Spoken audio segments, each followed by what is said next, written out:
Gasping for breath, a giant blob is sweating bullets like crazy when coming upstairs. Turns out that this dude got zapped into another world as the fat mob villain, though he is familiar with this world because that's the game he always played. However, he is super confused that, as a villain, he should have a cheat skill somewhere to be feared, but instead he looks like a pig. So one day, in a timely rush of work, this guy went home early with a buzz of his colleagues gossiping about his obsession with a stupid game. Upon arrival, he swoops to his seat and wears the gear for the Dungeon Explorer Chronicles as Dunex. Basically, this is a VRMO game with exceptional graphics that's a late bloomer, but quite famous now. Moreover, Dunex's update is stuck at 6 p.m., which is why he works till 5, and today's going to be lit for this guy because he is selected as the beta tester for the next huge-scale update. Thus, he goes straight to the venue and already spots plenty of other players in the area. This just makes him a little nervous, but pep talk inside helps him remind him about the beta tester rewards he might be getting out of this. Though he is mostly worried about clashing with testers, as he isn't just a lowly player himself, he can't miss this event no matter what. Next day, the same usual chit-chat, but the gossipers sniff something is off about this dude, as he doesn't look that desperate for the game. Although he is going home at the same time, so who knows what's up. Many days later, he remembers clearly that the day that event was pure hell. At first, the dragon's entrance wiped off 10% of the players at the prologue. Then the venue self-destructed, and players had to search for ways to get out of here in a limited time period. Not to mention a dozen instant kill traps where you can barely make it out alive. The bottom line is that he was the last man standing. This man either had the luckiest charm in the game or probably did a whole lot of practicing for this apocalypse. You know, just in case. Upon arriving and coming online, he got spooked by the update email with a peculiar perk that said he would get transported. But he thinks of it as a joke or some weird setting. Then this beta tester gets a chance to pick either auto-pick or custom character, which is a total nerve-wrack. By choosing auto-pick to have it easy, this dude gets zapped inside the game to the first year's welcome ceremony at the Adventurers Academy. Shaken to his core, he knows all the familiar faces of Dunex, but can't figure out where the heck he just landed. Piecing all the details, he decided to go along the story and find a way to log out and see how he got transported here. After this entrance ceremony, this guy learns that he got inside the Class E, which is the lowest status with other main characters. Although he sees his fascinating odds, he isn't sure if his body still exists, so he decides to enjoy this world to the fullest.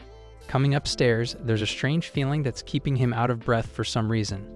Catching a glimpse of himself, he is horrified to see himself as Narumi Sauda, the villain that harassed the main characters and got expelled.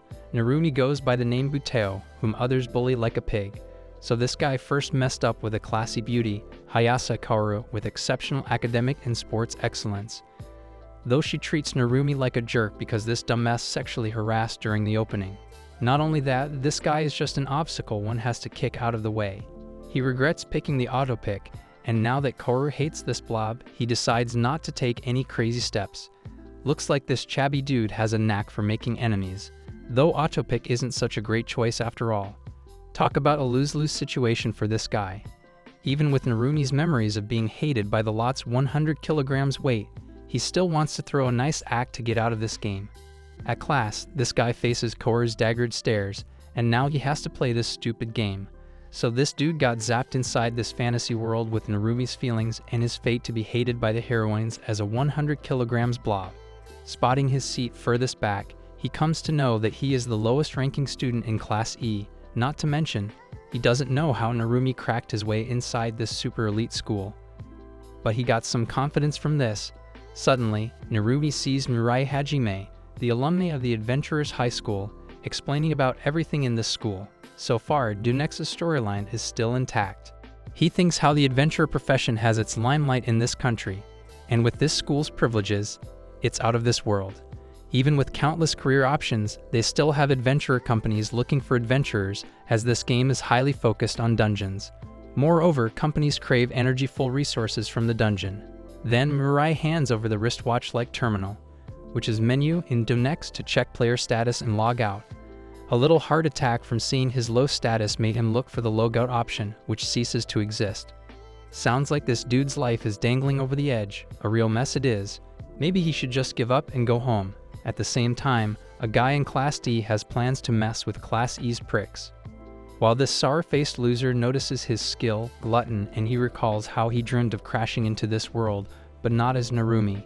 The lad has no clue how someone can fight with a skill like that, so he plans to overwrite this with some other skills.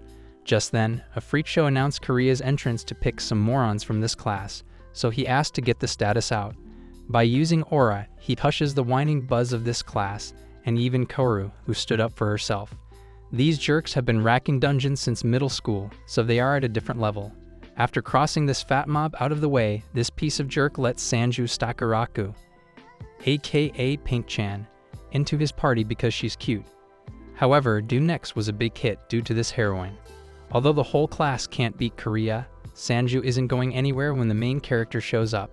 Akagayuma declares himself as the soon-to-be strongest one in this school, which cracks up the Class D's bunch. Again with the aura, Korea stuns the fear inside Class E, who are practically shaking now. Even with a bright status, Korea challenges Akagi to a safe duel to figure out if he has the potential to be the strongest. So this dude gives Akagi a time of a month to see if he got the mojo to beat his bum. Korea explains how there's a line of dudes as strong as monsters. If his puny ass can't beat him, then he better shut that attitude. Without further ado, Akagi happily accepts his challenge, while Korea steps out of the class, claiming that he will remember this. He hopes this cheeky jerk is ready to lose an arm that day. After the jerks clear out of there, Class E jumps to Akagi's side, as he is some kind of hero who saved them from that freak show. A month is a mercy by this monstrous freak, Korea. Akagi better make use of this 1-month deadline, or he is going to evolve into Korea's punching bag. Class E is really jumping on the bandwagon here, if you know what I mean. Some dude shouts about how he respects him for hopping into the scene in the heat of the moment. While the other lot cheers for him, Sanju thanks Akagi for standing up for her and saving her right on time.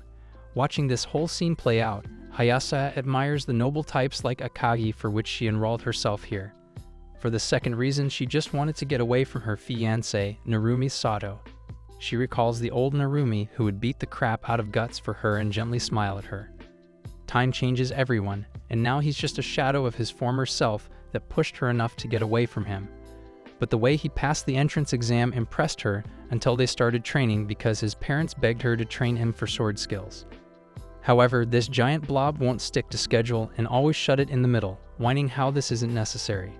Hayasa blames herself for coming down to his pace and adjusting to his zone of comfort that made him the blob he is today. And that's why she left him that day.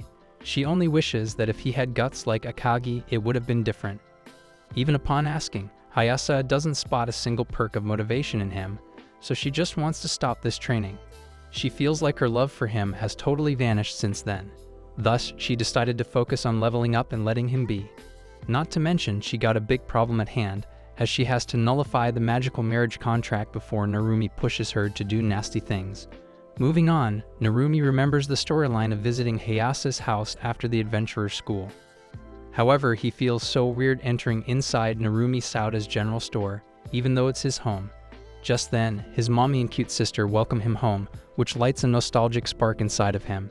He thinks it's probably Narumi's memory of those two heroines and this sense of family. That's when he figures that this world is filling the gaps of missing information. Thus, Narumi is eager to dive inside a dungeon and test something.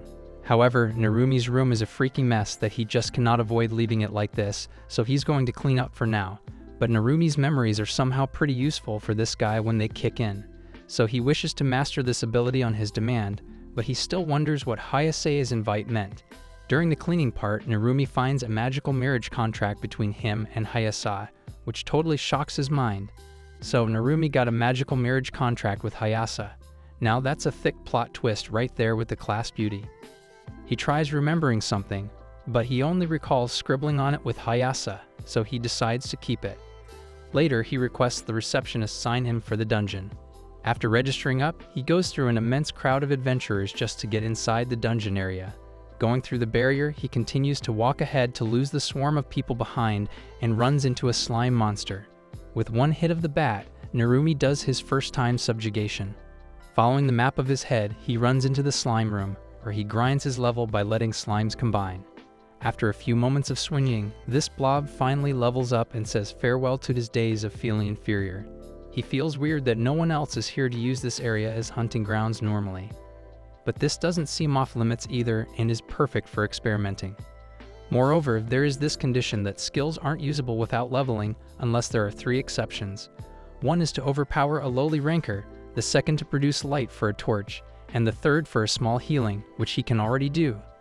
Afterwards, he figures out that manual activation is surprisingly different, and it turned out so well. So he tries out the Void/Shock, which tears through his bat like a beam and through the tunnel, putting him in a shock. Ever since the first year of middle school, this 12-year-old has been diving in the dungeon world. Even then, this goofball got the title of the second lowest in Class D, but that's okay because there's Class E he can roast. Afterward, Narumi wakes up in the guild's medical office where a nurse thinks he lost magical power in a fight with a slime. Though he knows the whole thing, he doesn't lash out at her because she would think he lost his head. So currently, this blob has 4 debuffs. One is his 100 kilograms body, the second is Narumi's memories, the third is being hated by Hayasa, and the fourth is his lowly status.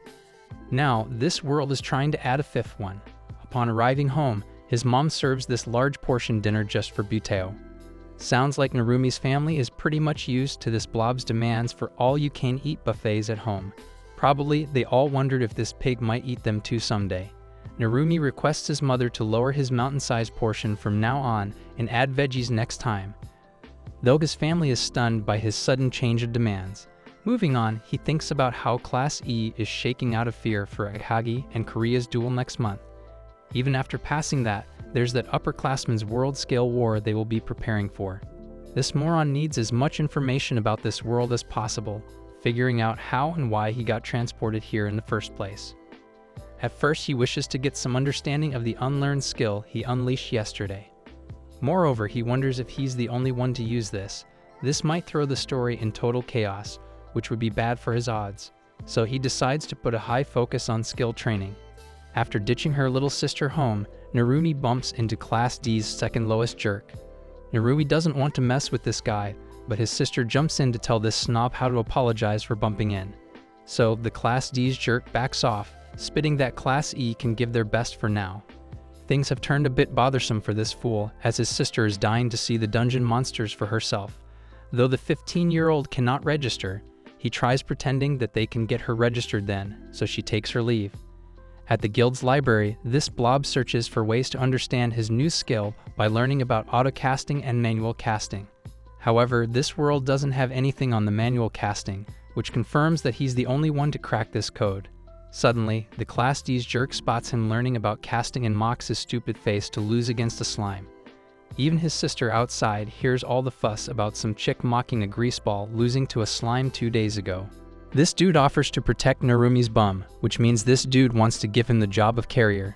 Just when Narumi is about to refuse, this guy uses the aura to force him by saying the small fry is nothing in this school. Everything goes dark as he realizes he is actually nothing here, even with skill, and people would be better off without him. Tears well in his eyes, but his sister swoops in to push this jerk away from his brother. All of a sudden, he remembers there exists a place he belongs to, which is a place for him, his home. So his little sister is about to pull Narumi out of this when Class D's jerk holds her with her collar, and Narumi begs her to apologize. Although his aura doesn't phase out his sister's disgust for this guy, Narumi tries apologizing in her place. But his body moves to push this guy on its own, which pisses that jerk even more. Sweating bullets like crazy, Narumi, through autocast, demands this blob to let go of him. Before anything goes worse, some armored lady jumps in to ask if she can fight this Class D's jerk.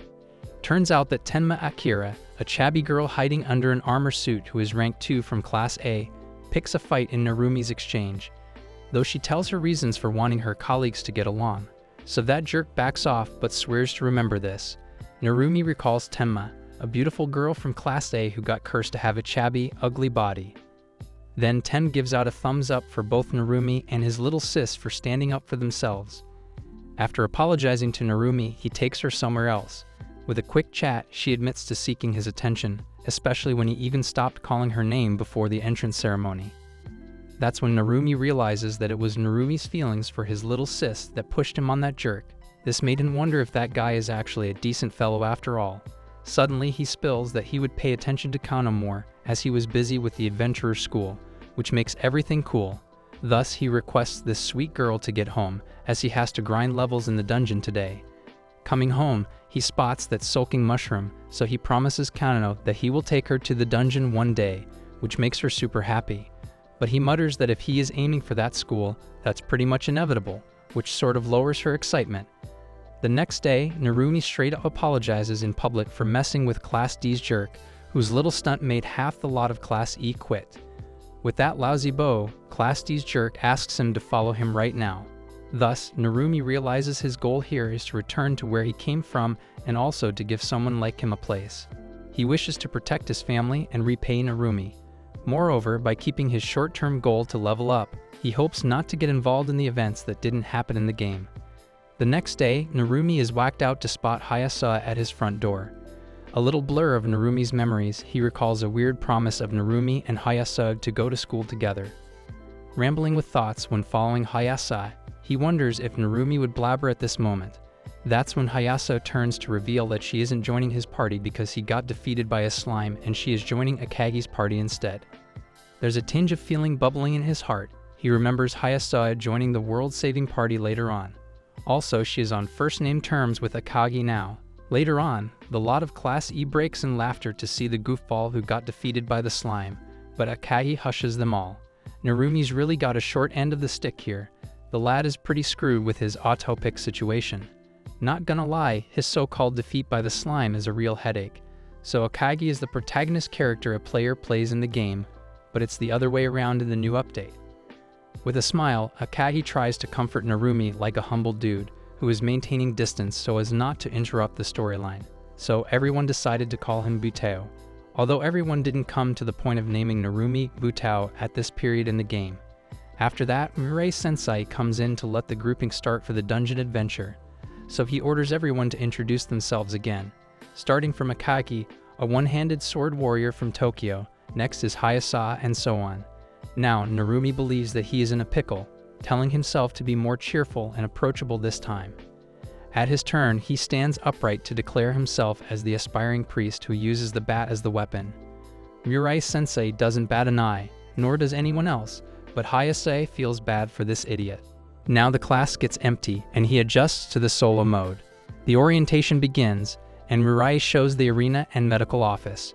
Then he orders the students to make a group of 3 to 5 students to get a pass into the second and first floors. Afterward, in this 1-hour limit, Narumi does his best to join a party, but nobody wants an ugly pig who got defeated by the slime. From afar, Narumi spots Akagi turning down the ladies, and he is super shocked to see Akagi coming at him to ask to team up with Narumi. Even with such an offer, Narumi bets that the story will be in shambles if he gets so close to the NC. Though he hopes to use Kaoru to refuse this offer, Kaoru comes this way to ask if she can join this party too. Somehow, this blob ends up joining the main character squad after all. After that, Narumi is pretty cautious about letting Kaoru get suspicious. Just then, Narumi asks his reasons to be an adventurer, so Akagi mentions them out of admiration. That's when Narumi realizes this vessel, who now feels so real, is just a high school freshman. After orientation ends, Narumi is on his way to make up for the last time in the dungeon.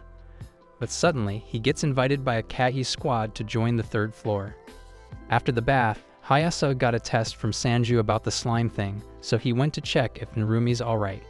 Instead, Kano shut her out, acting coldly for shunting his brother away since spring break. Without further ado, Hayasa blurts out that she desires to nullify the magical marriage contract, but he ends up butting his way in the school. However, after taking him out that day, she felt like Narumi had changed somehow and was not calling frequently. Not to mention, his new look of certainty is a surprise, and how he isn't staring at her melons, which is weird. Even after rejecting his party, she is stunned to see him handling it this well and wishing her good luck with Akagi. Moreover, she wonders if this guy literally lost interest in her. After seeing Narumi getting humiliated by the lot and how Akagi handled this, she wishes to cancel her contract. That contract has a special condition of never letting her fall in love with someone else, though there was no penalty in that contract. Turns out that Akagi approached Hayasa for the party request due to her stand against Class D. Also, Tachiji Naoto, an aspiring wizard, and Sanju Sakurako, an aspiring priest, joined Akagi's squad. Akagi's really got his mojo running. This dude got a knack for recruiting people to join his party with his talk no jutsu. Maybe the protagonist always had to come with a secret charm or datbeo attitude. Furthermore, Akagi's match with Korea is in 1 month, which is probably at level 10. Also, if one levels up, they can reach a certain point to get a job as a saint or samurai. But Hayase feels like she can do all of that with Akagi's squad. For a conversation starter, Hayase talks about how Akagi can improve his last stunt, but Akagi flips the topic to Kotaro, who cleared floor 31. Then she realizes that he is considerate of Narumi's feelings, but all she wants is to get away from him. Moving on, Akagi confirms that if no one has a problem with Narumi joining in, he desires that the three of them help the guy. Moreover, he is pumped up about fighting with Korea. Upon asking Narumi, he asks why, so Akagi mentions that he complimented his stance against Class D. But Narumi points out that a dead weight like him is only going to bring him down like a sore thumb. Frozen at the spot, Hayase wonders why he would utter something like that. She thinks it's her who refuses to realize that he has changed. By smacking the slime and a weird zombie monster, Narumi finally reaches level 4 after 1 week of entering this world. Turns out that this guy turned down Akagi's request after all.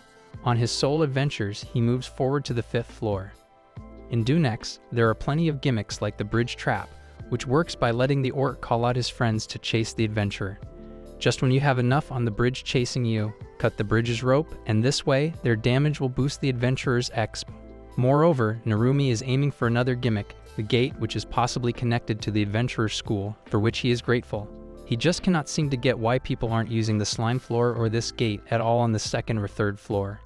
Through auto-casting, he hops right into the basement of the school, as the coordinates are the same as in the game. Hence, Narumi decides to head home, but Mirai-sensei spooks him by asking what he is doing here on the day off.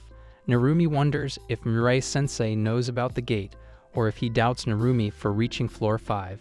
With nervous jitters, Narumi excuses for getting something here on Friday, so he came all the way from the dungeon to retrieve it.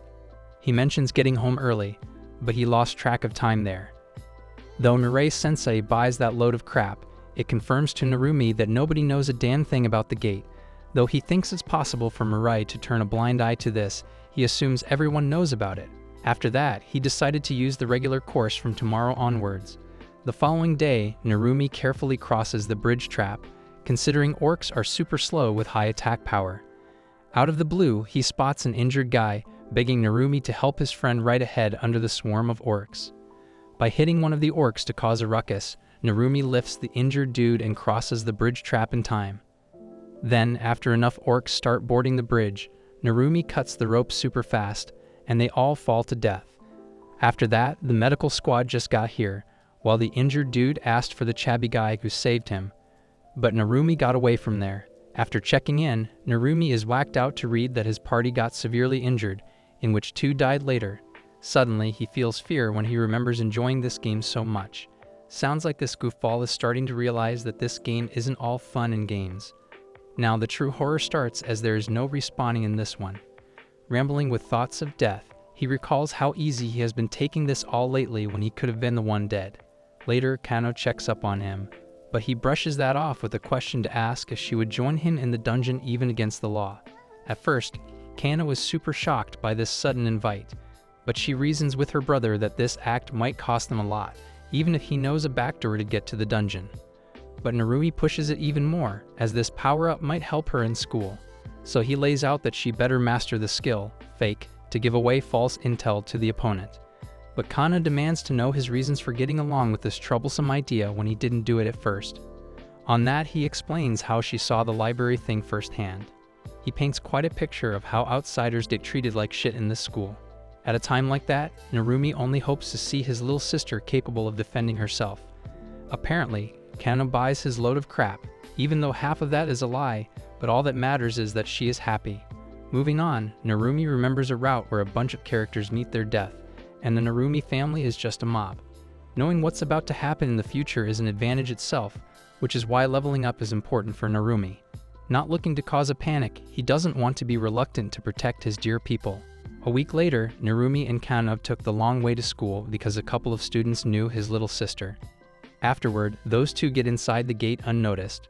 Arriving at the bridge trap, Narumi tells the plan to Kano how she needs to cut the string when he lures a huge crowd of orcs up here. This past week, Narumi and Kano tried a number of things but ended up sticking to mesh sheet for Kano and scissors for Narumi. Right when the orc arrived, Kano failed to cut it, so Narumi jumped in to do that in time. Even though it's her first time, she feels sorry to put Narumi in danger for a second there. Suddenly, Narumi sees Kano feeling the level up at least 5. Just when she mutters the job change part, Narumi tells her not to do that. So he explains how she can expand her skill by 3 if she works hard enough. He mumbles about feeling the difference later on, like a smackdown. On the other hand, Akagi's squad finally reaches level 5, as Akagi sticks to the thief and Hayasa to the fighter class. Only a week left for Akagi and Korea's match. In the dungeon, Narumi tends to make sure Kano doesn't spill a damn thing about this bridge trap hunting spot, although she knows that a bunch of jerks might come looking for intel if they slip anything about this place existing. Moreover, Narumi feels weird to see Kano having such a profound trust in Buteo. However, Narumi isn't sure about trusting Kano with this, thinking that she is putting on a big act or something. On the other hand, after defeating Kaoru, Akagi gloats about getting the feel for sword fights and thanks Kaoru for this. Drenched in sweat, Hayase explains just using Korea's battle record, and even then, Akagi is grateful. Just then, Hayase desperately begs to know if Akagi holds a chance against Korea, to which he responds that he doesn't know. Sanju lets him know that withdrawing is an option, but Akagi refuses this chance to overthrow that jerk on a whim. Not gonna lie, Akagi is real focused on proving himself. Man got guts, but this guy sounds like he got a death wish. This level-headed man declines the offer to let those scum have the chance to call Class E cowards, so he decides not to lose. While Narumi buys Kana some shoes, Akagi's squad trains hard for the upcoming fight. In that period of time, that bunch reached level 6 with Akagi's motivation. Even then, Hayase wonders what Narumi is up to. Now at Korea's event, Narumi spots that Akagi's leveling went smoothly to level 6, and even then, he needs a special weapon. However, Narumi is damn sure this guy has a proper plan to win this round. While Class D mocks Class E for even thinking they have a chance against Class D, Class E prays hard for Akagi's win. Suddenly, that blob of Class D arrives to bother Sanju, but Tachigi pushes his hand away from her. So the fight begins when Narumi notices that he can't see the sword sing. He wonders even at level 8, he thinks of having no chance to win against that monstrous man. Besides that, Hayase knows that physique varies in his squad even if the level is the same. She knows Korea's level 11 with that macho physique is one troublesome combo. Not to mention, flipping the table over the difference of levels doesn't work, so the secret weapon comes in. Just then, Akagi calls out to Korea, asking if his power is leaking out so early or if he is scared. However, Korea raises the same point, to which Akagi blurts out that they might wear each other out like this. Turns out that Akagi with a bothersome weapon has got the static sword, which sucks out the opponent's agility with a medium chance to paralyze them. To be honest, Hayase knows this trick up his sleeves, so he is so darn careful with it while others know nothing about it. On the other hand, Narumi notices Korea's idiotic favorite move is to bare his slash and swing a far worse blow at Akagi in amusement. On the next attack, Akagi uses the double sting that punches a hole into Korea's armor. Aside from that, Su Koki of Class 1B kicks away the lowest ranking greaseball of Class D. Turns out that this chick doesn't like the ranking order being all messed up when she is in charge around here. Even then, Su used her network to pull strings and free up the space in the arena to hold Korea's duel with Class E. She wonders what would happen if Korea ends up losing, to which a Class D's chick grabs her foot. She tries to reason with this big shot that Korea's hard work won't let him lose to a level 7 like her, as he has been hunting in disgusting places. Kicking her face, she points out that the case system was developed to deny those levels. That's when Korea enters to apologize for casting trouble, even though he had no idea about the library thing.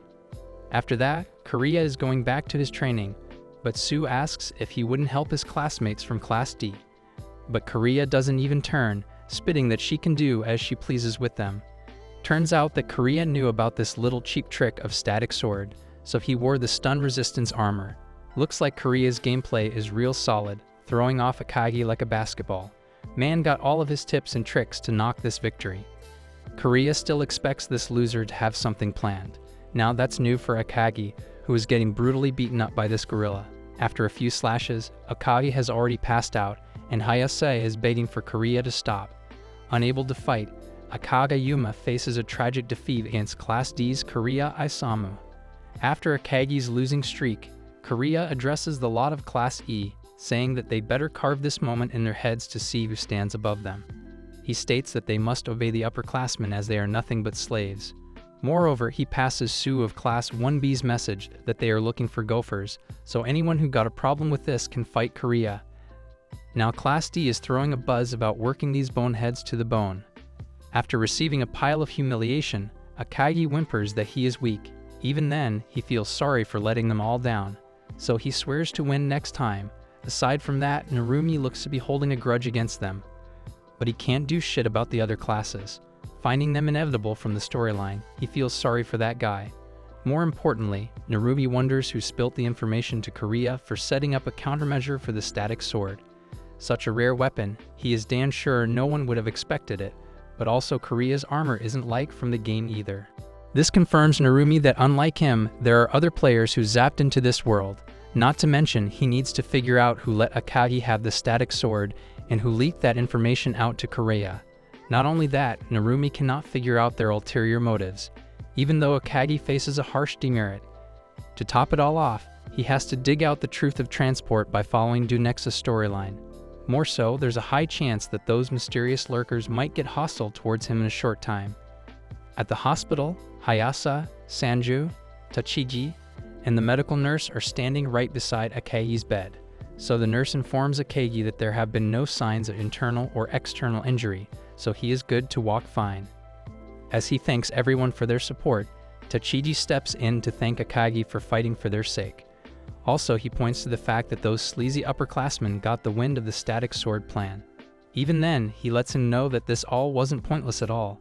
After that, Akagi asks his squad to join their class as he would like to rest for a bit. Waking back, Hayase mumbles that Akagi looks better than she thought.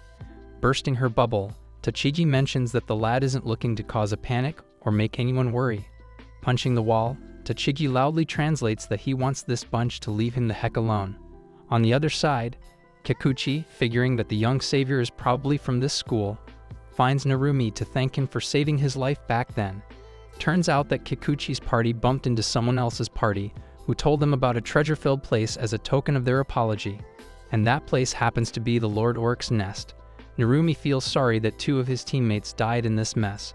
Moreover, he explains how they received a reminder from the guild about a swarm of orcs. So if Narumi is still hanging around the 5th floor, he might get them too. Suddenly, Kikuchi loses his cool upon seeing that party, who are the reason his teammates are dead. And they happen to be Adventurer School's Class D, Kariya's squad. That giant blob laughs at his crying face that the small fries like them deserve the orcs' taste after turning down their invitation. So these jerks mock that idiot for not knowing that the 5th floor is filled with nothing but trash. However, Narumi can't promise Kikuchi, but he assures that one day he will get a payback.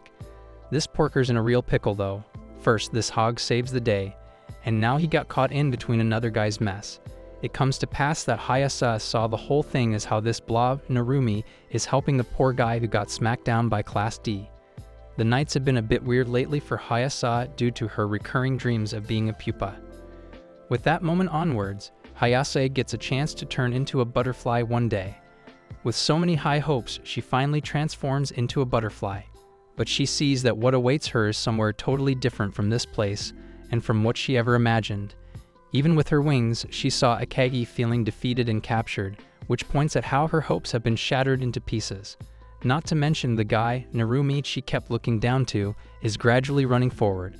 That's where her dreams break, and she sits upright as her head feels numb, filled with endless thoughts. Heading outside, she comes to a pass when she notices Akagi walking ahead with his supplies beside Tachigi. So those two turned out to be carrying a bunch of things for Class D together and heading there straight from the dormitory. Suddenly, Hayase swoops in from behind to hold some of the stuff from Akagi's hand, which stunned him there for a second. Also, Narumi follows them from the back quietly. Upon arriving at the Class D's dormitory, they spot that greaseball gloating before a bunch of chicks. He brags about how his older brother had gotten an invitation to a pretty sick party. He continues to blabber about this place being the branch of the colors while the other chick asks if Dekura-kun got the invitation as well. Avoiding that gross commotion, Akagi mentions his plans to hit the 6th floor today, so he asks what her plans are for the day. With a sour face, she mumbles about training solo for the time being. Moving on, Hayase continues her run with thoughts clouding her head. Turns out that this chick has stopped dungeon diving with Akagi and others, although she remembers the feeling of comfort coming from that party. But soon she realizes how she is feeling forced to stick to them. The next day, Hayase continues to walk ahead while Narumi follows her. She wonders what sort of excuse she needs to throw at this guy today. Out of the blue, she gets a sudden jolt when Narumi asks her if everything is alright. Turning her head to see him, she just doesn't get that after creating a huge distance between them. This moron feels worried about her, though she gets that her emotions might be leaking out of her face. After careful thought, she mumbles that she had a huge shock to see Akagi losing to that guy. Cutting to chase, Narumi demands to know if she feels disappointed with him. Taken aback by such a straight question, she blurts out that she doesn't wish to see him lose like that. With a sour face, she states that he won't lose. Tears welling up in her eyes, Hayase admits to feeling disappointed and losing the spark of moving on. Thus, she spits it out that she no longer feels confident in continuing the adventurer's high school. For someone like Narumi, that comes as a shock. Even then, he walks by her, telling her that she must do as she pleases, which is still good enough. Now her jaw drops at this casually cool walk coming from her childhood friend. Not gonna lie, this giant blob just did great damage to open her mouth that big with a few words. That shock even made her turn to take a glimpse of this moron while recalling Akagi's Mona fall at Korea's event. The next thing Hayase does is run to her class to see Akagi and others in a haste. There she bows to everyone, apologizing for missing out on important dungeon divings, but she is definitely planning on going with them today. She feels sorry for leaving them all like that. All of a sudden, Akagi comes out to say that he would never have thought to have someone with such a strong mentality. Now that catches her off guard, but Tochigi passes no comment on that while Sanju thinks that attitude on her is pretty darn cute. All of a sudden, she feels a certain calm and warmth by coming back to her squad, which Narumi notices. After that, Hayase battles against a giant wolf on the dungeon floor alongside Akagi and others. Suddenly, Akagi knocks the wolf the other way and commands Hayase to finish him off right away. Though she knows the lad could have finished him by himself, he let her have this one. It turns out that Akagi wishes her to have the credits to level up faster. With one blow, she slashes the wolf in half by thinking of how far she has come long since how things turned out. Just when she reaches level 7, she suddenly feels like thanking Narumi for this one. However, what's ironic is that Narumi didn't turn up at school the other day. It comes to pass that Narumi's cute little sister, Kano, has leveled up to 7 finally. Running around like a crazy lunatic, this cute bunny says that she learned something about dungeon diving in just a little over a month. Turns out that the good hunting places like the Bridge Trap are still not common knowledge. Not to mention that people other than the players from another world know nothing about such amazing hunting spots. Even after asking Kikuchi, he has confirmed this theory. However, Narumi feels like there's something that is still bothering his crackhead, so he wonders what about the DLC. To bite that down, DLC is actually the downloadable content stuff like states, scenarios, and items that are put in after the game releases. That inventory might come with a cost or free or by luck. Resting at the place, Narumi devises a plan to get to the 7th floor because leveling up has started to get a bit difficult around here. Further on, he lets her know it will be a piece of cake at their current level. With that said, Kano carefully listens to his scheme where he mentions hoping to run into the Armored Knight job, probably if they hunt there. Just about that, Narumi blabbers that the Armored Knight comes with a cool feature to let one control and create golems. Moreover, he explains that the DLC of this one is the Golem's Heart. Moving on, Narumi comes to know that this new job, Armored Knight's Reception, is lacking. After landing this shiny job, Narumi feels totally disappointed by seeing how slow these ugly golems are, so they are definitely something they can never ride in the battle. On the other hand, Akagi's half squad is already riding a giant golem. For a newbie that is stuck in this world with no way of logging out, that's one way to choose an easy job. Surprised to hear this, Kano feels to be on board with this plan. However, Narumi burst her bubble by mentioning a good hunting ground they can visit as she wants to turn down Plan A. That makes her remember how she possessed a two-sword style skill since the beginning but has no clue about it. Upon that question, Narumi's horrible memory gets triggered when he gets a reminder of having gluttony as his first skill. Over the thought of the two-sword style, he recalls this extra skill is obtained by the high-ranking job of a samurai. Apparently, this sword style hit rate is massive. As with two hitting styles, it will deal with the 4 hits, making the wielder look less weak.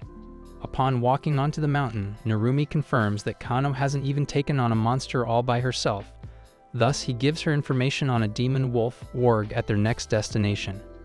It comes to pass that Narumi is letting his little sister have the chance to fight off this demon wolf, so she gives him a thumbs up on handling this. Arriving there, Kano is facing off with the demon wolf warg with her two-sword style.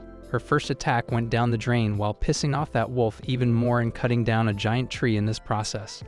Just when the wolf launches at her at great speed again, Kano uses this opportunity to slash that meat load in half. Like a cute cupcake on her first victory, she excitedly asks if this looked super strong. Besides that, Narumi wonders if everyone else in this fantasy world is just as talented as her. Even then, he is relieved to have her by his side. Out of the blue, these 2 years, a Rag's Howl is coming in here. No struggle on the road ahead due to his knowledge of the game. Narumi made a ton of preparation beforehand for countermeasures. Even then, this dumbass didn't think of how this world is a leeway for preparation. Not to mention, the worst is yet to come.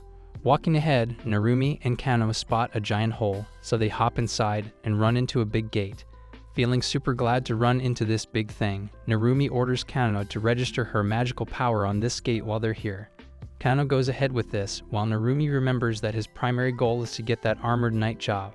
However, he feels eager to be the faker as well while they're at it. At level 5, Thief is a basic job someone can get, which Akagi got, and Faker is the skill you get from that job. It goes like this. The newbies raise their level to get 3 extra skill slots if they train hard enough. After that, they can alter their job to obtain the skill Faker. Next is to find a way to get their hands on the armored knight job and dive into the dungeon at their own pace. Upon asking, Narumi tells Kano that it looks good to him that they should catch a break here before hitting the next place. Afterward, Narumi and Kano are wonderstruck while Kano questions his brother about if this place is a castle or a fortress. Then he reveals that it's the Citadel, a place for golems. Just when they are about to check this place out, a giant ugly thing stands before them. They get the feeling that this dude is in no mood to attack them, which calms them down. That moment, Narumi teaches Kano how the wood golems won't attack unless you get closer. Furthermore, he points out that the crystal smudge inside the wood is actually the piece they are looking for to attain the armored knight, so this quest item can hold a higher price at the 10th floor, Obaba's shop, if they get their hands on it. Although he gets the idea that they can't even reach that far yet, they better try leveling up to sell this one. Slamming some sense into Kano, he alerts this noisy cupcake that skeletons might charge onto them, so they better not lower their guard. They decide to walk around this place instead. After cutting the skeleton monster's head off, Narumi wonders if this next room is hiding something inside. Kano raises the question that the room might be holding a next-level treasure. Upon checking it by taking a little peek, he figures that horns and armor point to the fact that this skeleton is a big deal. It comes to pass that this could be somewhat of a level 8's rare monster. By looking at its feet, Narumi, drenching in sweat, refuses to fight this guy for now and decides to fight off some golems before they deal with this big fry. The following day, Narumi is pretty much concerned about Hayasa, who looked really bad that day. He wonders if his words might have pushed her to feel that way, even though she never looked like that in the game. Though the lad is hoping to get the dirt on the static sword thing, he lets it go for now. Suddenly, Kano points ahead at the bonfire with burnt wood stuns Narumi, thinking that someone might be there. This bonfire gives him enough clues that his DLC idea has been a total flop. However, his brain clicks that if they spend the night here, then they haven't used the gate, which means that they still could be around. He believes that it's dangerous, and suddenly, some dude comes running towards them in a hurry. He demands to know if Narumi and Kano have any extra food lying around here because they are starving like monkeys for bananas. Narumi is surprised to see these guys not feeling hesitant to chat with him. Upon asking for an explanation, this dude describes how they ran into this hole after trapping a rat, which led them here by accident. Now Narumi is in a bit of a pickle, as he has no way of getting out of here without shaking these guys off his back. These creeps won't shut their mouth about screaming for food as to how they have passed their limits. Well, after feeding these hungry monkeys, the leader does his scheming to search this place out after being full. Though Narumi asks these dimwits that they better go home and take a day off, However, this nutcase believes that they better not lose this chance of exploring this unexplored map on the 7th floor. Although Narumi thinks this crazy bunch would leave this place after getting on with some golems. While he whines about how those dumbasses ate all his meals, Kano feels disgusted, as they stink like pigs. Moving on, Narumi uses the skill appraisal on Kano to check his status, as this skill is to check out the stats of the opponent. In case of this, the other opponent would know that someone checked them out. Also, he reveals how this skill would piss off the monster and be considered pretty rude to other people. Afterward, Narumi finds those guys to let them use appraisal on him and Kano, so that dude sees how Narumi hasn't changed his job yet. Then he requests to see their skill set. Upon seeing, he notices Ishiwatari at level 9, Dekura at level 10, and Akihisa at level 9. That's when Narumi whispers to Kano how they better drop the idea of monopolizing this hunting ground after killing 1 or 2 golems. However, Dekura would like to know the topic of their discussion, but Narumi throws the idea of dividing into 2 groups for the exploration. Afterward, Narumi is up against the golem, so he motivates himself to defeat this ugly thing and retrieve that crystal to sell it later. Kano roots for him and believes that his brother got this one, so he thinks that it's their coup to leave now. Out of the blue, Dekura regroups with Narumi to share the intel about finding the skeleton monster in the castle. But Narumi drops that offer politely, but that doesn't cut it. So Dekura uses his crappy tone to let these two know that they belong to the lowest class of the colors. Suddenly, Narumi's bonehead clicks, and he remembers Class D's giant blob's brother getting an invite to the colors.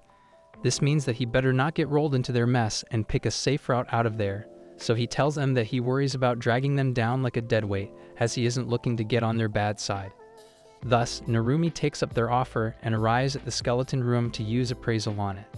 Narumi thinks that no matter the level, a 5-person squad can totally defeat this skeleton thing. Although if the skeleton is level 11 or higher, that's going to be one tough job to take this one down. Just when Ichiwatari takes a peek, the lad runs away like a headless chicken, screaming that the skeleton is actually level 25. A bolt from the blue, the skeleton blasts half of Ichiwatari's body into dust. While his teammates are bummed about losing a guy of their own, Narumi spots the demonic skeleton making advances at them. Narumi has no clue why the level 25 monster is holding this place on the 7th floor, so he lets Kano know that they are getting out of there. On the run, Kano trips over at a bad time due to Dekura's blade slashing her feet to put a stop to them. This piece of trash refuses to let them get away and let everyone die, so Narumi decides to join this crappy group, letting Kano stay out of this and not get in the way. Akihisa is shocked to see Narumi leaving her deadweight sister back there like a cold snob. But that's a necessary sacrifice. 7 years ago, when Hayase was getting bullied by some dudes, Narumi stormed inside to teach those guys a lesson. He mutters that he doesn't need to pass kendo to beat the crap out of them. Kano saw the whole thing and how her brother stepped up to save that chick when she couldn't. That's what made Kano admire him as a true hero, but today she is horrified and stunned to see that same guy abandoning him to die. She slams some sense into herself that this just cannot happen. Suddenly, Narumi manages to use the void/shock on that skeleton monster right on time and blasts the guy away. Storming in, Narumi feels sorry for not coming in sooner, as he was shaking those motion casting dudes off to use his rare manual casting. He tends to ask if she doubted him that he abandoned her, to which Kano mentions not at all. Telling her to get away as far as possible, he lets her know that running away is futile against this bonehead, so she better go. Thus, he plans to defeat this guy here. On the thought of changing places, Narumi slams that ground, and it shatters into crumbles. It takes Narumi and that ugly Grim Reaper down a floor, keeping Kano to safety with a chance to run away. Not to mention, the very reason he can use the void/shock in this world is something that came to him after a lot of experimenting. Turns out that the blow is actually from him through the game.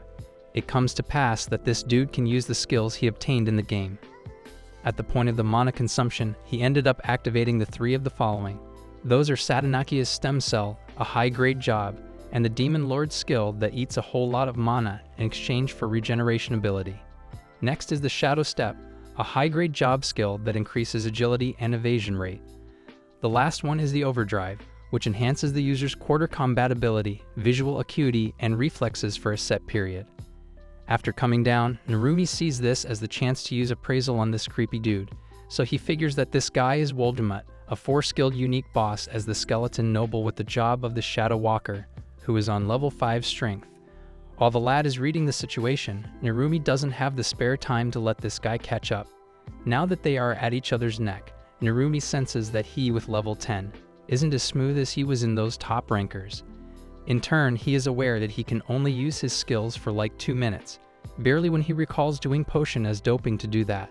This greaseball is finally out of his comfort zone and into the real world of dungeon dieting. Man has gone from couch potato to dungeon hero. Wolgamut and Narumi are in their intense battle, continuing to find brutal ways to beat each other to the pulp.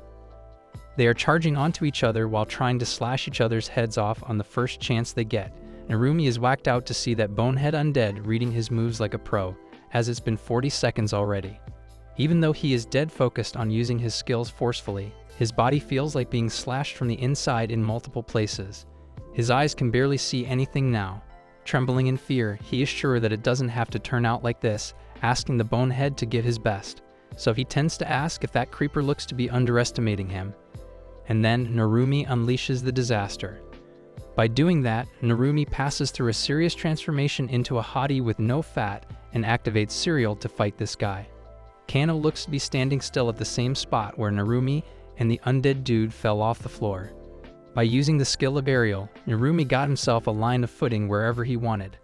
For a blob like him, he finds this skill to be top-notch against close-quarter fights. Combining this effect of doping, there are only 30 seconds left for this guy. All of a sudden, Narumi jumps in the air, swinging his sword with all he got, and charges right onto the Grim. However, at that time, Wolgamut suddenly starts growing like a freaking night bulb that throws Narumi off guard. That power surge starts growing out of his body like he is the bald Son Goku straight from the dead. After seeing this horrifying aura, Narumi collapses to his knees for a second there, but again hops in the air by using Aerial. He then again charges at this beast with full power. On the other hand, Kano sits above with one firm thought in her mind that her brother would win this one. However, she knows that this doesn't change the fact that she wouldn't be a dead weight for him. Thus, this cupcake tends to blame herself for being this weak to push her brother in this very condition. Although Kano thinks she better not be muttering something like that, she screams to let Narumi know that he has to win from that ugly bonehead. Not letting this ugly thing get a chance to attack, Narumi is moonwalking in the air, trying his best to blast his face with his sword. The castle's one side is collapsing due to this chaotic pair. Right when Narumi is falling from the edge, he activates the Blade of Egg-Airs with the air brake. Suddenly, there's a ball of lightning glowing like a tiny sun on the surface, which Kano sees beforehand. Even Daikura and Akihisa spot this huge thing while they are making a run for it. Afterward, Narumi feels sorry for Buteo and for inflicting such great damage on his body by pushing his limits. However, the results have been decided as Narumi, like a cool dude, claims his victory over this bloody bonehead Wolgamut. By wreaking havoc at these grounds and making a freaky mess, Narumi mutters that he had a blast taking him down. Sweating bullets like crazy, Kano suddenly feels a bit of power flowing through, although she thinks she hasn't done a thing for this. Even then, she realizes that she needs to level up and not be a burden. Without further ado, she jumps to Narumi's side, who, by the way, has collapsed on the ground because he wore himself out on this one. Upon asking, Narumi giggles that he totally went herself, and now his legs won't stand. He feels sorry for fainting right now. After he passes out, bawling her eyes out, Kano thanks her brother. Looking like a crushed rat on the battlefield, Narumi still confirms that Kano is in one piece. This beaten-up fool states that he feels okay, but his legs are definitely at their limits and somehow are useless. Although he is pretty sure that at his level, he would heal much faster this time. Not to mention, the lad puts down the idea of checking himself out at the medical office because they would crack his code by appraisal. In order to be healed, they might learn a little too much that he isn't looking to make it public. Besides that, Kano, with a sour face, feels sorry for being a dead weight just because her foot got cut by that snob.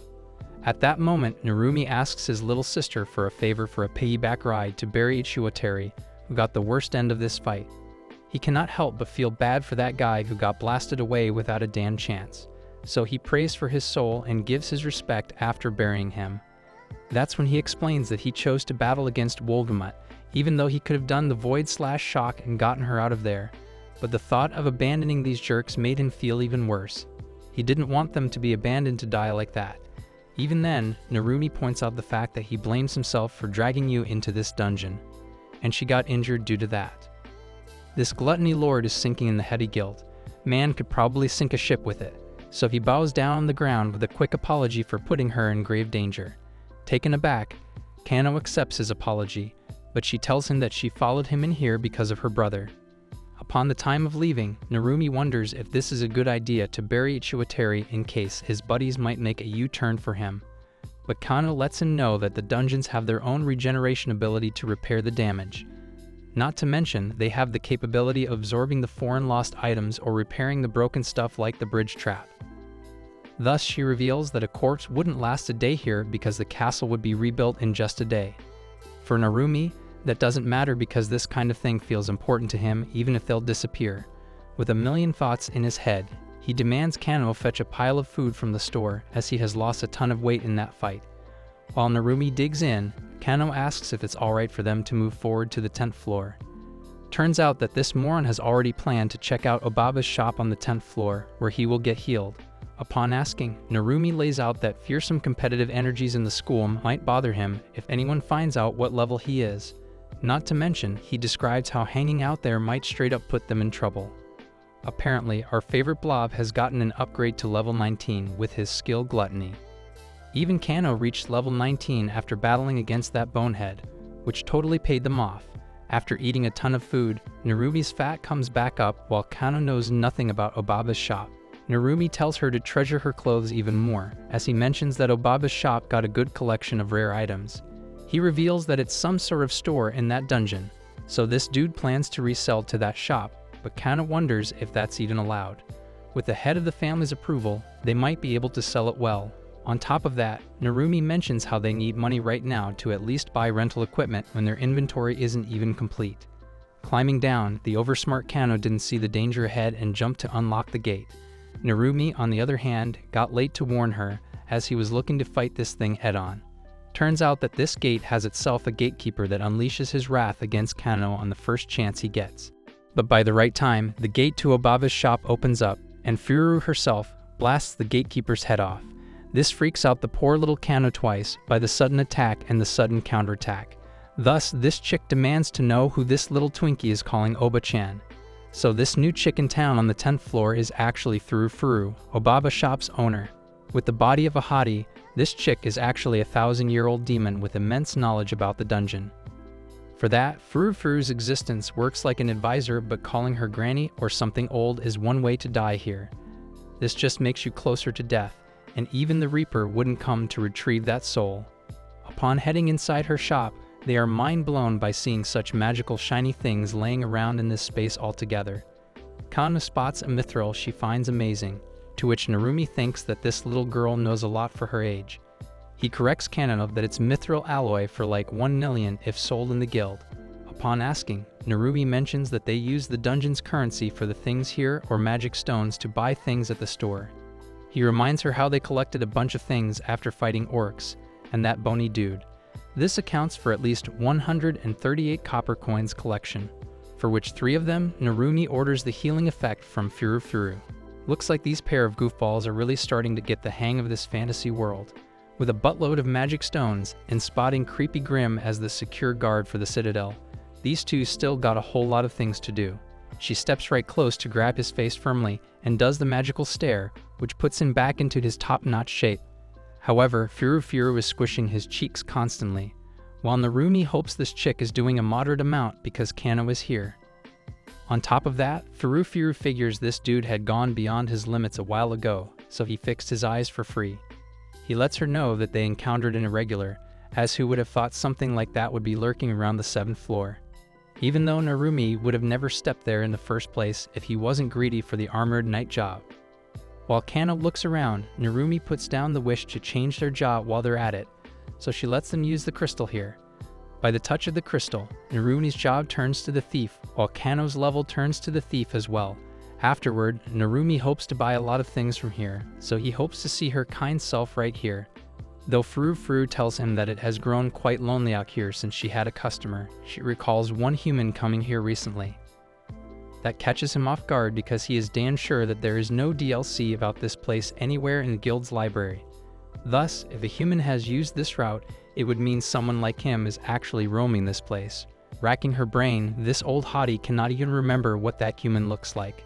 Moreover, she remembers that the guy didn't buy a thing from here, but Narumi is damn sure that it was a player. To top it all off, Narumi remembers that it's like those three who just didn't happen to find that place. Furthermore, he finds it odd that through magic stones, anyone could buy anything from the store. He believes that it's quite weird not to have magic stones lying around and not to face off against a monster. This only makes it super mysterious and suspicious that this dude didn't buy it all. Narumi has enough clues to say that the player exists in the school, as he ended up messing up Akagi and Korea's duel. On the other hand, Narumi has no clue who the suspect is because he got no friends after all. Later on, they headed home and Narumi ended up sleeping until noon the following day.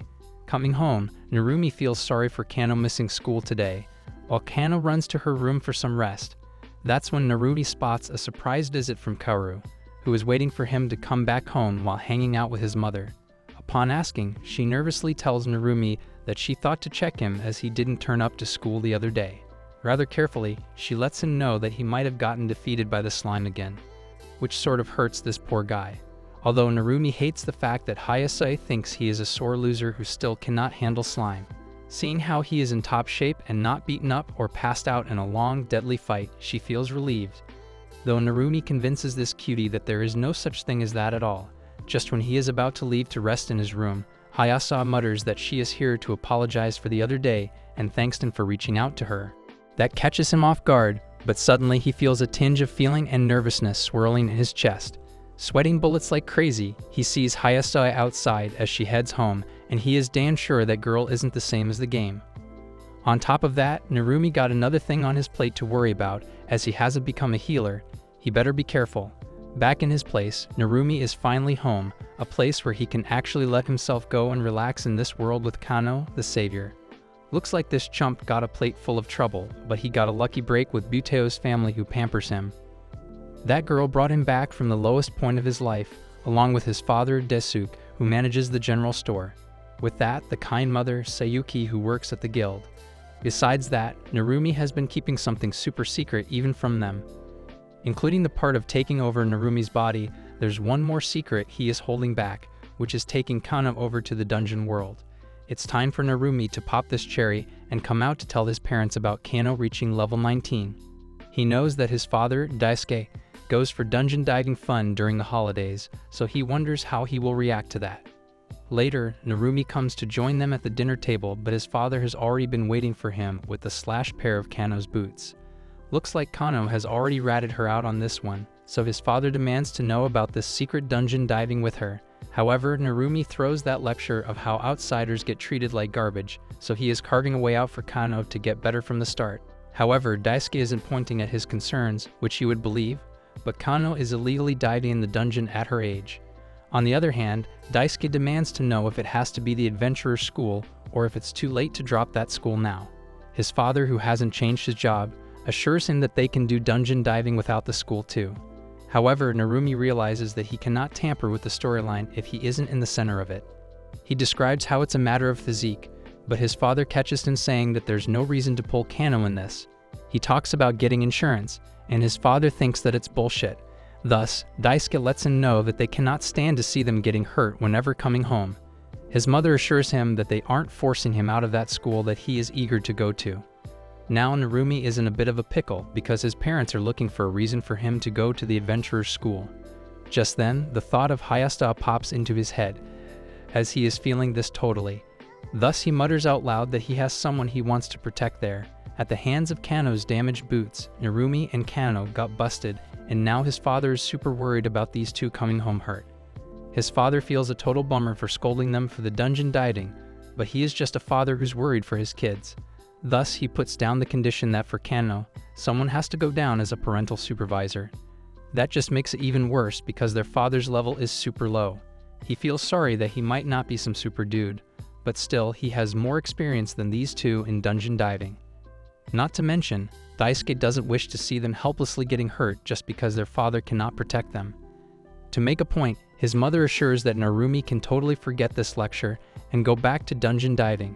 Getting their perspective, Narumi decided to leave Kano in their hands. Later on, he feels a ton of guilt when realizing he was taking advantage of them all along. Only if they had this lecture stuff when he got fat. Moving on, he recalls bringing a magic wand from Mobaba's shop that does the higher class of appraisal rather than the simple one. By using it on himself, the first thing the appraisal suggests to him is to eat like a glutton. Now it makes sense to him why he gets super hungry right when he starts losing weight. He decides not to overwrite the skill. He figures out why his weight load came back right after he fought. It's because of this gluttony skill. With a sigh, Narumi mumbles to Buteo that this borrowing might take a while now. Starting tomorrow, Narumi has to check out Akagi's squad's recent activities along with gathering some intel about what's going on. The next day, Narumi ends up in a tough spot when Mirai announces the grouping for the sword lessons. A few minutes later, Mirai demands to know if there is anyone who's left out. Narumi knows his chances that nobody would pick someone with a huge level gap, so he is potentially screwed. Though this dude doesn't want to pair up with Mirai, who happens to be a PE in charge of the adventurer's school. That just means that he is damn strong against the students. Not to mention, the school has no clue about his level since level 3, but by sparing, there's a huge chance he will get busted. All of a sudden, Omiya Satsuki runs to him to ask if Narumi has been paired up yet. Turns out that the usual chick she pairs up with is absent today, so she is in a pickle. He remembers her not as the main character, but as an NPC of Dune X. Seeing her come out of her way to chat with Buteo means she has zero chance of becoming a potential player. Now that this works out for Narumi, Omiya finds Kuga-san, whose partner is also absent today. At last, Narumi feels like Omiya is sent to him like an angel who brought back his youth. Besides that, Akagi is giving his best to fight against Tachigi in the sword lessons. The Adventurers High School also contains various clubs like any other school out there. At the very first Kenjutsu club, someone just throws multiple opponents out of the game like they were nothing to begin with. Just when the match was over, this gloating chick roasted Akagi's pitiful loser face. She mutters that she put him up against their weakest member, only to recruit him into the club if he actually would win. Aside from that, she claims that Class E is filled with nothing but a bunch of low-key losers. The rest of the crowd is gazing at the fallen Class E guy, Akagi, wondering if this is their strongest one so far. Turns out that Akagi, the top G, isn't the macho figure as everyone thought. Maybe they should whip out a new election for a leader because the new one turned out to be a top C, a complete chicken. That's when they laugh about Class E having a guy that got defeated by the slime, while Hayasa is about to tear up. Later on, a bunch of chicks slides to Hayasa's desk to ask her to get herself removed from Akagi's party. The lad keeps getting injured on her count. Not to mention, she specifically wants Sanju and Hayase kicked out, betting that Hayase got herself in by seducing either Akagi or Tachigi. They mention having the same levels with Akagi and Tachigi on the front and 2 back lines, but still he keeps getting injured. Before Hayase could say anything, she kept screaming about how Hayase thought they weren't putting effort in. They believe that Hayase only reached such a level with Akagi's help after all, believing that this chick feels superior to this bunch. Just then, Omiya jumps in to stand for Hayase, muttering that Akagi isn't that kind of a person and hopes everyone has an idea about it. Moreover, Omiya tends to throw the dirt at her by asking why she is hanging out with Mirai-sensei this much, as she has a little too much to ask him. Suddenly, Hayase stands up to fill this gap. She is certain that this chick is trying her best to let Class E have a club. Furthermore, Hayase responds to her that she only got lucky to join Akagi's party. On top of that, she explains how there's far enough of a shortage of front lines for Akagi with enough experience gap. Thus, she asks the ladies to watch over them for now. Afterward, Sanju slams some sense into this girl for lowering her head to the lowly idiots, but Hayase points out that that's a worrisome bunch. Anyone so excellent at first would feel downcast after hitting so many blows. Not to mention, Tachigi gets that Akagi's defeats are making Class E crazy and down in the dumps. Akagi wishes to be stronger to push Class E forward and assures everyone there. Tachigi hurries to head home so as not to catch a cold to lose the preparation time for the match against the classes. On that topic, Tachigi lets Hayase know about their thoughts of making a training group for the match in June. He lays out their plan to train the bottom of their class in the time being to raise their odds. Upon asking, Tachigi mentions sharing this with Sanju but not Akagi yet. Though he isn't planning to put such a burden on that guy, he plans to let him know much later. Sanju believes that they better recruit Majima, who is a fighter class with the same level as them. The lad did a great job grinding his levels up, and he is the type to lend a hand nicely. Further on, they still need this job to group the low levels together for this training group, especially Kuga, who is stuck at level 2 in class. They worry about that chick, with such few friends, and still haven't happened to get teamed up by anyone. Not only that, the new intel tells that Narumi has teamed up with Narumi and others, but he is stuck at level 3. On the other hand, that guy losing to a slime has just been considered an urban legend. However, Tachiji points to the fact that reality might be a whole lot different as the school records are sort of old. But Hayase thinks Narumi has no reason to show himself as the weakest fry in Class E, which Hayase thinks trusts the data. Moving on, Tachiji musters up the courage to ask Hayase if she is doing training outside the dungeon grounds, which sort of stuns her. A little blush, she asks if she is looking too muscular.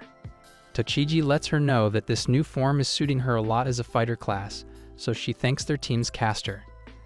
That's when Hayase asks about how Akagi is doing lately, to which he bursts her bubble by telling her how Akagi's performance is hitting rock bottom daily. Through his hearing enhancement skill as the backline, he is damn sure about this. He explains how the loss after Korea and Kinjutsu Club's event and how everyone roasting Class E has put a stain on his heart. He is solely working on becoming stronger, so he can have some dignity. Since then, Tachigi has noticed a drastic change in Akagi, and for that, the party hasn't made progress on their usual front. Thus, Tachigi asks Hayase's help to stop Akagi in his dead-set tracks. So the ladies in Narumi's group sort of praise this pig for having such a body. Umiya desires to know if he has done something special in middle school. The lad feels over the moon, spitting how today is a special day for him, and he can totally take on slime now. Since the time of the life and death battle against Woldemut, a few days have gone by since he safely got the Faker skill. Moreover, this moron finally was able to make 2 friends from Class E and teamed up with Umiya and Nida. Afterward, Narumi went dungeon diving with his family. By then, he has collected a bunch of information through the guild's library, as this world is just the same as Dunex's. Not to mention, Narumi has spotted that the traces of DLC are nowhere to be found. Moreover, the upper limit is level 30, with him having no doubts about it. Upon arriving, these special documents required Narumi to be at least ranked 8 or above. Now that doesn't help this moron, as he wanted more intel on those guys from the colors on the 7th floor. Although Narumi is ranked 9, with a promotion test, he might get a chance to view this section pretty easily. Later, he learns that the next rank 8 test is going to be on Wednesday at 5 p.m. After a few days, Narumi finally reached the zone of rank 8's examination area. But he ends up spotting Omiya-san from Class E right there, so he makes a run for it before she spots this pig. This pig got so much going on, the lad can't even catch a break. And now this Omiya is crashing his rank 8 test. This world just won't cut a slack for this guy. Though this dude whines that this girl could have taken the promotional test some other day, so he now has to be ultra careful not to let her see him. After carefully seated up, the examiner checks out if everyone got their documents. Through the URL, they command the lot to put their login ID there and bring back the item to the guild from the specific location in the dungeon in the required time period. Right when people start to leave, Narumi's cover is pretty much blown when Umiya spots him. Now that's totally awkward for both of them to run into each other like that. Suddenly, the examiner pops out to mention handing over the URL with an error to Narumi, so he would have to make changes. Umiya is still stunned at the spot to see Narumi here, but she figures that they are close by in the test. Moving on, Narumi asks Umiya's reasons for taking this test.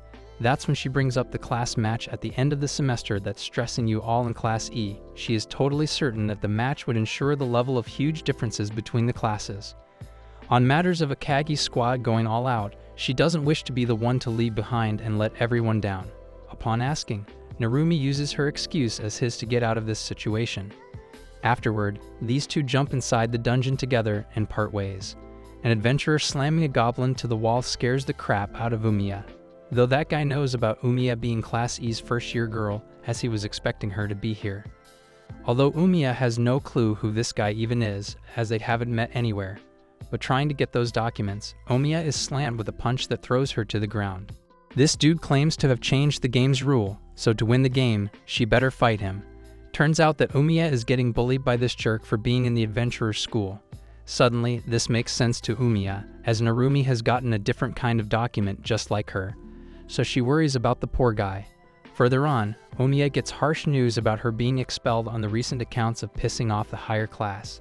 The dean informs her that this has been decided, and she better accept this as a natural disaster. He points out that their rebellion must have pushed them over the edge to pull these strings to get them kicked out. Everyone in Class E feels bad for Omiya, while Tachigi blames himself for not doing anything sooner.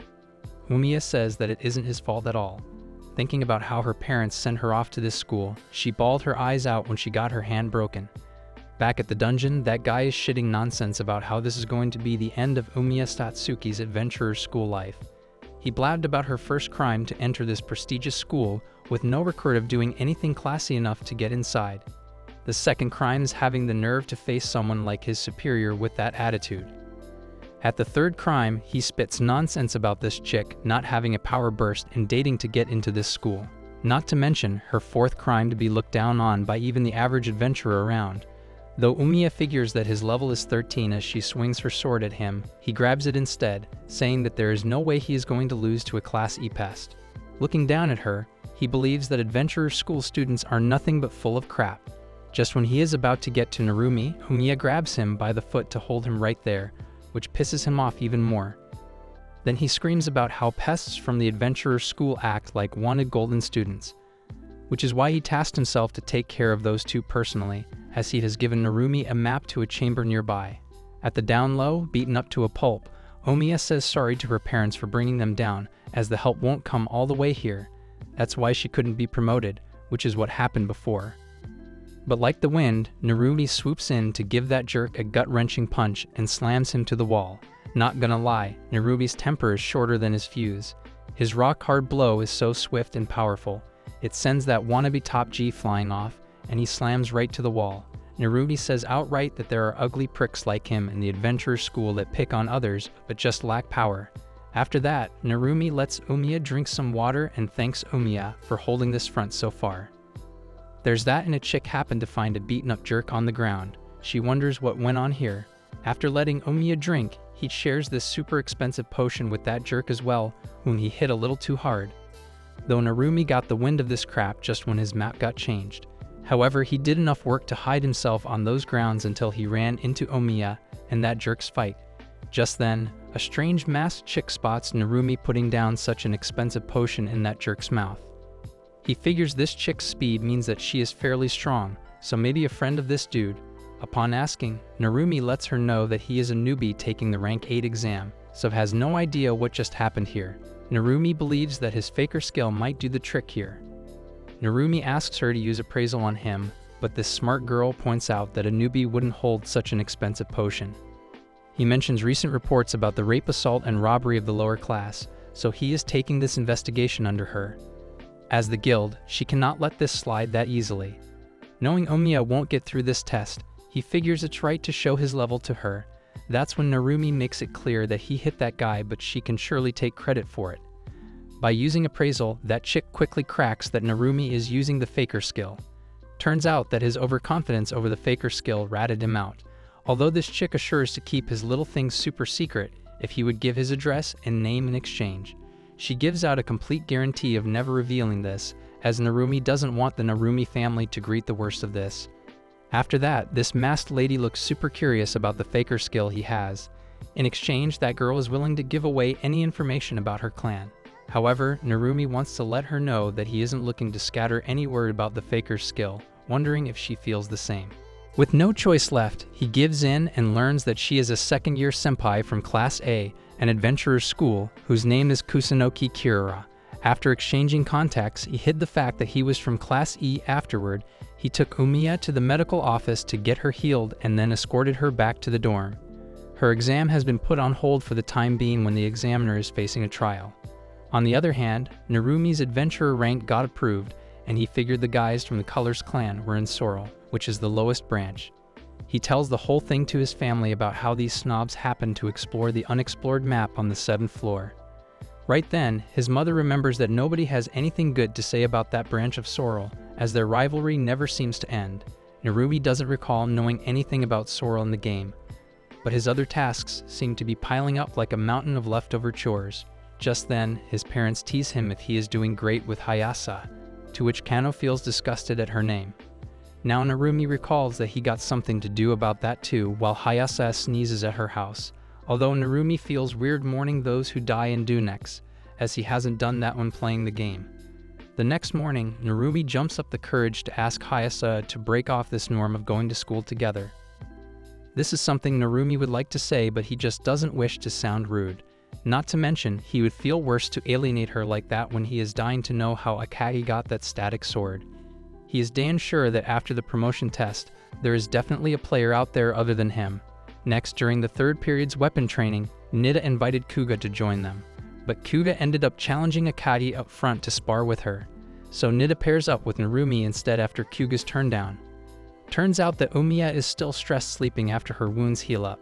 She thanks him for getting Omiya to the dorm and explains how the strong adventurer just made it in time to save them. A sudden flashback, Narumi recalls the time of his obsession with this game when he was labeled as the player killer. He remembers how in Dunex that new upgrade made him have the thrill of killing each player only to steal items in a much easier way.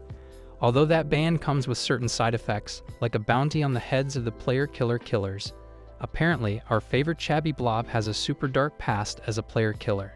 Such a rock-solid reputation. I wonder if this guy will ever be labeled as the Dungeon Destroyer. Not to mention, those bounty hunters had nicknames of their own. Upon sparring against Nida, who is confident about her swordsmanship, Narumi doesn't want to wreck her confidence as level 19. She launches at Narumi with a strange look, but then uses his player killer name, Sayako-kun. Back when he played Dunex, everyone had the name for Narumi, the Rough Disaster, which was shortened to Sayako. After seeing his odd reaction, Nida confirms that this is him for sure. Now this just confirms Narumi's theory that other players have resurfaced in this world just like him. Out of all those, he happens to run into this girl who faced off against him as the bounty hunter. Turns out that his promotion exam gig kind of ratted this pig out, which made her confirm that Narumi is another player. Moreover, her swordsmanship of the pendulum sort of busted her out as well. She has pretty much confirmed that Narumi ended up using the autopick, whereas she went with this character that looked like her in real life. Upon asking, Nida mentions being on level 5 even without using Faker, which makes Narumi think she is pretty slow. Though she mumbles about having her own situations, they start sparring seriously before the teacher catches them screwing around. Later, Nida plans to catch up with Narumi at the guild square, and on his way, Hayase spots him but goes separate ways. After meeting up, Nida is whacked out to see Narumi holding the appraisal wand to check out if she is the real deal. Turns out that she is spouting the truth after all. Thus, Narumi lets her know that he isn't planning to team up with her at this level. Not to mention, there is a damn case of betrayal at Korea's event that makes him have no trust in her. However, Nida is clear about her wishes of teaming up with him to make Omiya happy. Thus, she describes that if they all team up to level up, she would reveal the conditions that wear her down. But Narumi is looking for another merit. Nida mumbles about cross-checking information that would be helpful. Upon that, she sort of throws the bait at him about knowing one other player who gave out the info to Korea. Long story short, these two bind a contract to help Omiya reach level 5 in exchange for that information. At her worst, Omiya supported Nida when she had a hard time mastering her skill, like a best friend, so she would like to do something for her. So Narumi and Nida teamed up to go to the dungeon. They both agree that the masses have no clue about anything that is added on later, like the Faker. However, Narumi lets him in on Kusunoki figuring out he got the Faker, which sort of blows her mind. That's when Nida tells this dimwit about Kusunoki coming from a large clan, Red Kunoichi, a famous target. Though she wonders how the heck she got to know about the Faker. Upon reaching this unfound DLC area, she invites him to show something special, such as the advance payment. With a little aura, she totally became invisible, only to be seen if Narumi put a focus on her. She reveals that she hasn't found this in the game or in this world. Turns out that Nida ended up creating this skill through her energy adjustment with surrounding energy. Through that, she shocked the lad by telling him she figured out another skill, like health recovery meditation. Turns out that she ended up meditating a lot under the stress of being trapped here, which is how she found it. For Satsuki, Nida agrees to do the magical contract in case she blows their cover up. Later on, they got Omiya to sign this contract to get her strong, but if she ends up leaking this dangerous info, she would burn to death. Although Nida spits out a big lie there, this only helps Nida and Narumi's cause. After she leveled up at 5, Narumi told Nida to let her know the truth, whereas Hayase wanted to nullify the marriage contract. Umiya's hardcore struggle to get Class E for their club has gotten a refusal, even though it's a solid chance to get funds from the adventurer school. Turns out that they didn't have a supervising teacher, so the student council turned this down. Narumi eases those two by telling them that picking a fight with those boonies isn't a good thing. Although he feels like it's not bad to demand an explanation over this, the trio is on their way. Over the moment, a chick comes to ask if Mirai is supervising Class E's club, even if the higher-ups feel disgusted at him over this. Mirai's got a job that's like trying to defuse a nuclear bomb that's about to blow up. Don't know if this poor guy even gets a relaxing vacation time. Mirai lets her know that Umiya's stubbornness is pretty bothersome, but the student council won't let them get the approval. Upon asking for the reason, the president thinks the trash has come here this year too, so he lets them know not to disturb him again. Some dude hears these guys thinking nobles are an icky breed. Later on, the nerdy dude, Nao, greets Ishiki Otoa, Class 2A's top student, the Viscount Hare, after like 4 years.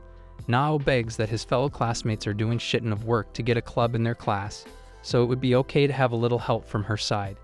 He begs her help because alone isn't enough. Narumi learns that the dungeons have been here since the Meiji era, with the royalty system still remaining intact to this day. Instead, Ishiki would like to reveal the true motive behind the adventurer's school. Nao, a frail warrior's eldest son that served the Ishiki family, happens to be serving the frail-looking hare, Ishiki Otova. They felt sympathetic about each other's weak bodies. Just when Otoho got into the adventurer's school, she stood out against the rest, which stunned him. Not to mention being featured in the Magic magazine at 13 years of age, so her existence pushed him to get inside that school too. Currently, Japan has 2 types of nobility, where old ones exist since the Meiji era and new nobles born out of great achievement. Though the old nobles hold strong social rights with outstanding businesses, they are now betraying them for the new nobles. Not only that, old nobles took 2 countermeasures to keep the adventurers from being noble. One is to hire the strong adventurers that help them level up while preventing the new nobles from appearing. So they knit the excellent candidates from all around the country to gather at one spot to crush them. Moreover, she mentions a hidden rule to drag in the outsiders, as in Class A for servants, but Nao's class has nothing. That's when Otoho throws this $1 million chance to get into Class D and a magic club in exchange for binding a contract to them. But the lad turns those freaks down with dignity. Later on, Narumi catches Kano at the bridge trap and introduces her to Nida and Umiya. While Nida borrows Narumi to finally tell him about the player, Omiya thinks those two have a thing going on. She describes how that player has been suggesting to Chigi and others a plan at each training session for a while now. The next day, Narumi catches up with Nida. She reveals that this might be just a session about fighting and sharing intel. She describes that it's more like a dangerous diving dungeon thing, which Nida isn't excited about. Suddenly, someone calls Nida, to which she alerts Narumi that it's him, Tsukijima Takuya. Turns out that this flashy guy is actually a custom character. He asks what's up with her and Buteo closing in recently. Long story short, Tsukijima got a bit worked up over Akagi developing his harem, so he pulled a stunt there. Though this dude doesn't give a damn about anyone but surviving, he likes Hayase.